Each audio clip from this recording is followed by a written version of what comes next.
Bonjour. L'effort de la foi. Pasteur Wanakaja Houten, responsable de l'église évangélique numérique Philadelphie. Il est exactement 5 heures du matin. Il faut faire un effort. Faites un effort de se lever tôt le matin. Même si on est fatigué, il faut faire un effort. Dieu agit toujours, mais c'est à vous et moi de faire le premier pas. Tant qu'on n'a pas fait le premier pas, Dieu n'agit pas. Souvenons-nous-en, il y a un dicton français qui dit « Après l'effort, le réconfort ». Dieu est prêt à déployer toute sa puissance sur un élément fragile comme nous. Mais c'est à nous de faire le premier pas. L'effort, après l'effort, le réconfort. Le texte d'appui qui m'amène ce matin à vous se trouve dans 2 Pierre chapitre 1. 2 Pierre 1 verset 5, l'apôtre Pierre dit ceci, sous l'inspiration du Saint-Esprit. À cause de cela même, faites tous vos efforts pour joindre à votre foi la vertu, la science, la tempérance, la patience, la piété, l'amour fraternel, etc. Tout ça, là, nous avons tout pleinement en Christ. C'est Paul qui nous le dit dans sa lettre aux Colossiens. En Christ, nous avons tout ce qu'il fallait. Tout est complet. Maintenant, pour acquérir tout ce dont nous possédons en Christ, qu'est-ce qu'il faut faire? Il s'agit à nous, en tant qu'enfants de Dieu, réellement nés de nouveau. Qu'est-ce que la nouvelle naissance? La nouvelle naissance, c'est accepter en soi la vie de Dieu. Naître de nouveau, c'est recevoir une nouvelle vie. Pourquoi Jésus est mort? Pourquoi Jésus est-il mort à la croix de Golgotha? C'est vrai, pour pardonner nos péchés, mais c'est pas tout. C'est pas tout de pardonner nos péchés et on continue à vivre comme avant. Fatigué, découragé, déçu. Non, il faut compléter. Et le complément de ça, c'est quoi? C'est la croix, en tant que principe de vie. Il nous a sauvés pour que nous changions de vie, pour que nous devenions une nouvelle créature. Voilà. Mais, je répète, c'est la méditation de ce matin, il faut faire un effort. Et pourquoi? Parce que Paul dit dans sa lettre aux Colossiens, vous avez tout pleinement en Christ. Mais l'apôtre Pierre nous dit, dans ces 2 lettres, dans 1 Pierre 1, il dit, Dieu nous a fait participants de sa gloire. Et dans 2 Pierre, il nous dit, il nous a fait participants de sa nature. Alors, Paul dit, vous avez tout pleinement en Christ. L'apôtre Pierre dit, Dieu nous a fait participants de sa nature et de sa gloire. On a les 3 bénéfices. Mais ces bénéfices, on ne peut les acquérir que dans la mesure où nous faisons un effort. Un effort. J'ai sélectionné quelques textes dans la Bible pour nous encourager à l'effort. Le premier, c'est dans Luc. C'est Jésus qui parle. Luc chapitre 13, verset 24. Jésus dit ceci. « Efforcez-vous d'entrer par la porte étroite.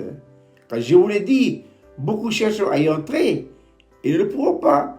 Il y a un effort à faire. » Un deuxième texte, dans 2 Corinthiens, chapitre 5, verset 9, où l'apôtre Paul dit, « C'est pour cela aussi que nous nous efforçons de lui être agréables, soit que nous demeurions en lui, ou soit que nous le quittions. » Un effort à faire.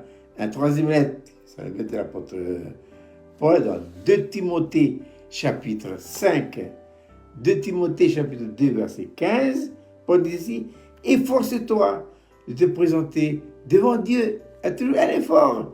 Et enfin, Hébreux chapitre 4 verset 11, efforçons-nous donc d'entrer dans ce repos, afin que personne ne tombe en donnant l'exemple de désobéissance. En fait, la pensée que j'aimerais appuyer ce matin avec vous, au travers de cette petite vidéo, c'est l'effort à faire.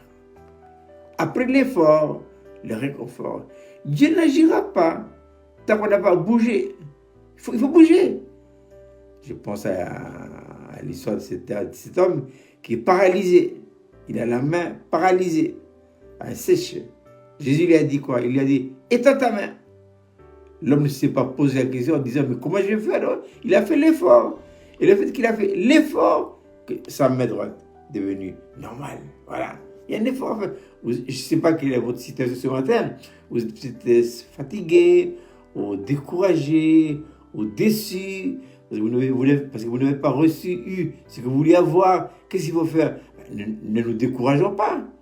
Ne restons pas accablés par tout ça. Au contraire, faites un effort. On n'obtient rien sans rien. Il n'y a rien en nous de bon. Nous sommes une masse de corruption. Depuis la pointe des pieds jusqu'à la racine des cheveux. Tout ça, là, nous devons faire un effort. Dieu, le Seigneur, à la croix de Golgotha, nous a fait débarrasser tout ça. C'est le passé. Mais si nous voulons nous en débarrasser définitivement de ça, on doit faire un effort. Dieu va déclencher toute cette puissance que dans la mesure où moi, j'ai fait le premier pas. Voilà, un effort. Efforçons-nous. Efforçons-nous. Il faut faire un effort de se lever le matin. Il faut faire un effort de lire la Bible. Même si j'ai passé une mauvaise nuit, je vais peut-être dire, je vais fatiguer aujourd'hui. Non. Nous avons tout pleinement en Christ. Aujourd'hui, je n'ai pas bien dormi. Mais ce matin, je me suis levé à 4 heures du matin pour lire ma Bible. Mon corps me dit, mais tu es fatigué, tu es vieux, reposable. Il n'y a pas de repos. On aura tous reposer au ciel. Tant que Dieu nous prête de vie, efforçons-nous. Nous avons tout pleinement en Christ, mais nous devons les acquérir par l'effort. Un effort à faire. On n'obtient rien sans rien. Le problème avec le principe de la vie naturelle, c'est qu'on veut tout avoir. Non, on ne peut pas avoir le beurre et l'argent du beurre. Il y a un prix à payer. Eh bien, que la méditation de ce matin nous encourage à toujours faire. Ne nous laissons pas accabler par les situations, les difficultés de la vie. Dieu nous a fait grâce en pardonnant nos péchés à la croix de Golgotha, mais 2, en nous rendant participants de sa gloire et participants de sa nature. Mais nous devons faire un effort. Dieu demande de votre part et de ma part un effort à faire. Voilà.